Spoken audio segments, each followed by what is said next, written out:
aussi tu fais une insomnie.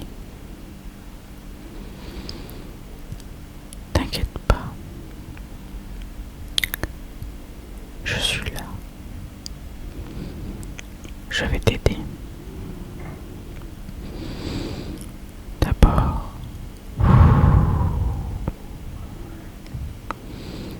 c'est pas grave, ça arrive à tout le monde. Et je suis sûre que tu vas assurer demain. T'inquiète pas. Faire des insomnies, c'est logique. Comme je te dis, c'est un problème qui arrive à tout le monde. Même moi, je fais une insomnie. C'est pas grave, ça arrive. Alors arrête de te torturer l'esprit et concentre-toi. Commence par te concentrer sur ta respiration. Inspire. Expire.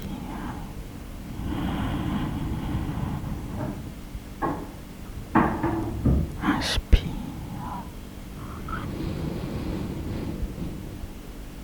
Expire.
Calme-toi. Tout va bien se passer. Concentre-toi sur ce petit moment de détente.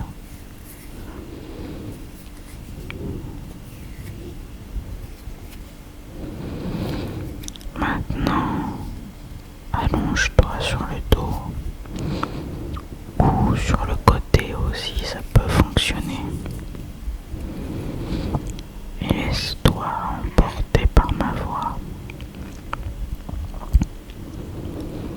Je veux que tu imagines un bouc tout blanc, à quatre pattes et une fourrure épaisse. Il a de longues cornes qui lui sortent du haut du crâne et qui s'enroulent sur les côtés. Tout son pelage est blanc, sauf son museau, d'un léger gris presque argenté. Il a des sabots aussi, qui sont un mélange de noir et de beige. En fait, il faudrait probablement les raccourcir. Pour ça, il faudra qu'il marche, par exemple, sur des espaces caillouteux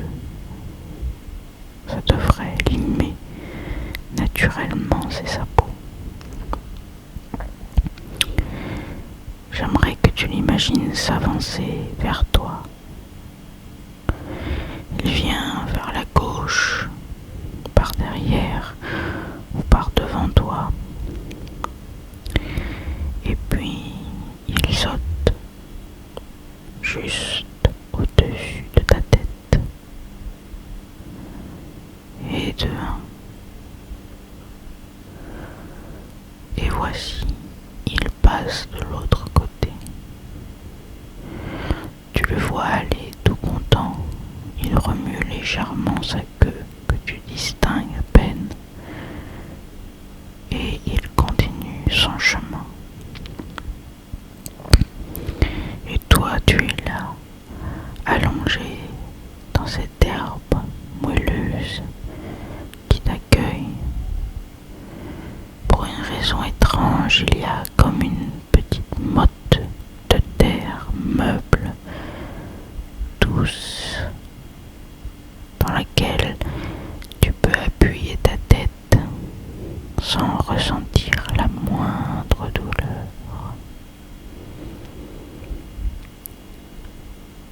Alors, arrive toujours du même côté, ta gauche, ta face ou ton derrière,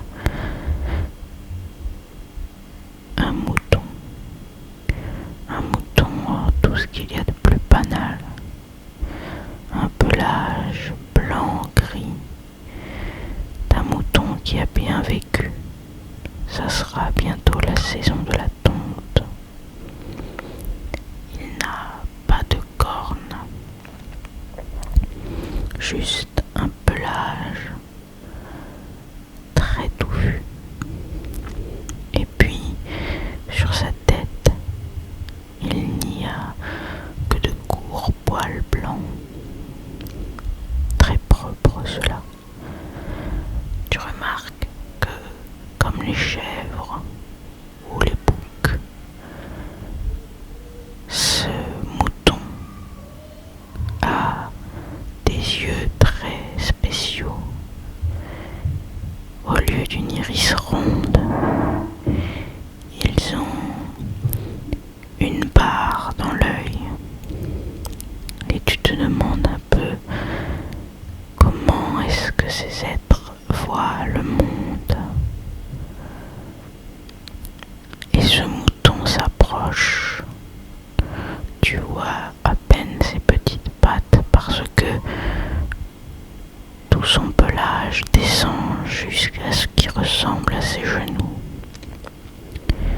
Il s'approche et hop, saute au-dessus de ton visage. Tu le vois passer de gauche à droite, puis il passe de l'autre côté et il rejoint le bouc, tout content.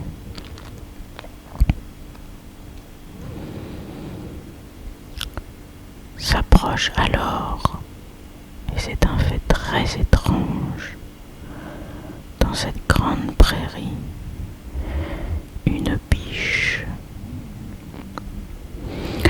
au pelage brun tacheté. C'est très beau. Ça évoque l'automne, les feuilles qui tombent.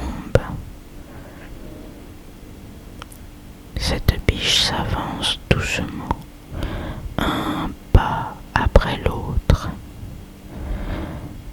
Elle a ce qu'on pourrait appeler de petits sabots, d'un noir de jet, presque d'ébène.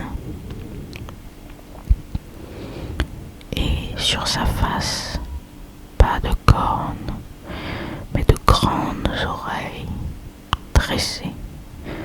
Elle écoute. Elle est attentive.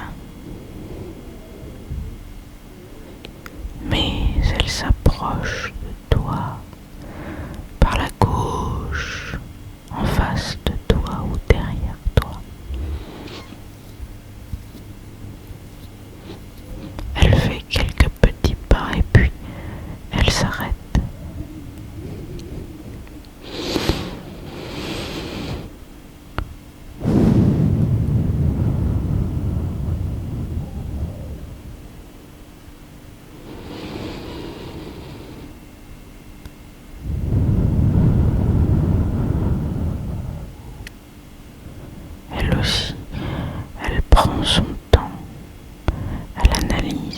situation, tu croiserais presque son regard interrogateur. Puis, elle prend son courage et elle avance doucement. Tu entends chacun de ses pas et ce petit craquement dans l'herbe, caractéristique d'un animal léger. Elle s'approche petit à petit et, une fois arrivée à ton visage, elle passe une patte après l'autre, en commençant par la patte avant gauche, puis la patte avant droite, puis la patte arrière gauche, puis la patte arrière droite. Et puis elle galope très rapidement. Elle dépasse le bouc et le mouton et elle s'enfuit jusqu'une forêt qui se tient à ta droite, en face ou derrière toi. Et tu ne la revois pas. Et de trois.